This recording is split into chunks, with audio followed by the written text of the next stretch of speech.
د پښتنو فرعون زمنګ د قوم سره لري پښتون دی سیړي پښتون کوي جاسوسي پښتون کوي ډس پښتون کوي پښتون ته پښتون ولاړ دی حسد او کینه پښتون کوي مرګ پښتون کوي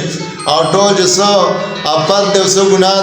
دا ټول چې کوم دی په دې پښتنو کې دا هر طرف ته جګوري نو پښتون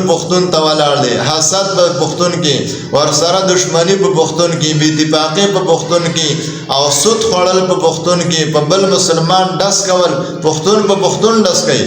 بل قوم والا په خپل قوم والا باندې ډز نه کوي ګردې د وجنا زمنګ فرعون د پښتنو فرعون دا نغر کیږي او دا بن اسرائیل فرعون الله تعالی غر کو حسن بختانه دا پینو کې پړقېږي او ور سره چې کم نه په بوجو کې خخ شو د مور او پلار د ورک شو لیکن د دیو څوک د فریاد قبلول والا نشته څوک د فریاد اوریدل والا نشته څوک د مدد کول والا نشته کې په بل مسلمان ډس کول پښتون په پښتون ډس کوي بل قوم والا په خپل قوم والا باندې ډز نه کوي ګردې د وجنا زمنګ فرعون د پښتنو فرعون دا نغر کیږي او دا بن اسرائیل فرعون الله تعالی غر کو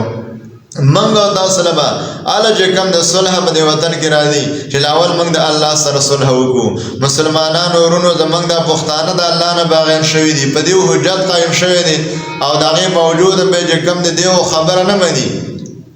نه مانی نو د حجت د پاسه دی الله په حجت قائم کو بهم خبره چې کوم د سمېږي نه په دې وجه الله تعالی په دې باندې فرعون هغه چې کوم د مسلط کله او خدا فرعون درشي بل په الله راولي دوه په الله راولي کو دوه فرعونین د لری شي الله په سلور راولي یاد ساتي سو پوري چې پښتنو الله د توبه نه استلی او د الله سره خپل صلح نه کړي لکه څنګه حدیث کرا دي من اصله ما بينه وبين الله اصلح الله ما بينه وبين الناس چې کوم انسان د الله سره صلح وکړي الله بر دې انسان د خلق مې کې صلح راولي زمو پښتانه وراندي پدې کې د يهود عملونه راغلي دي ځکه په الله يهود مسلط کړي دي پدې پښتنو کې د يهود عملونه راغلي دي ځکه په يهود الله تعالی مسلط کړي دي او دا يهود هغه خبيث هغه رذيل هغه بېمانه قوم هغه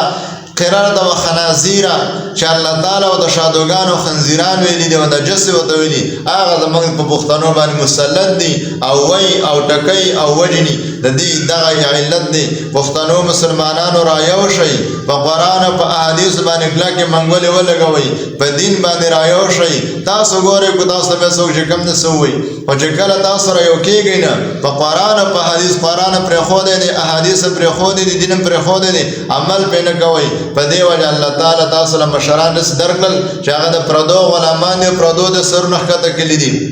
د پښتنو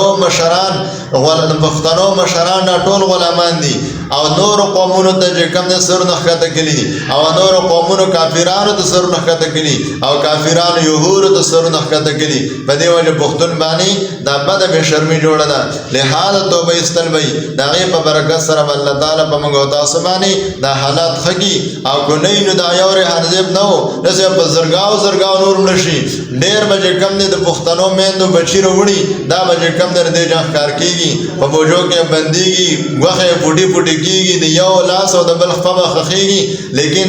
څوک به کوم در پریاد اوریدل والا نه څوک به د مدد والا نه لهدا منګ او تاسو له پکار دي چې منګ د الله سره خپل جوړ وکړو خدای الله سره جوړ وکړو ټول حالات به الله تعالی برابر کړي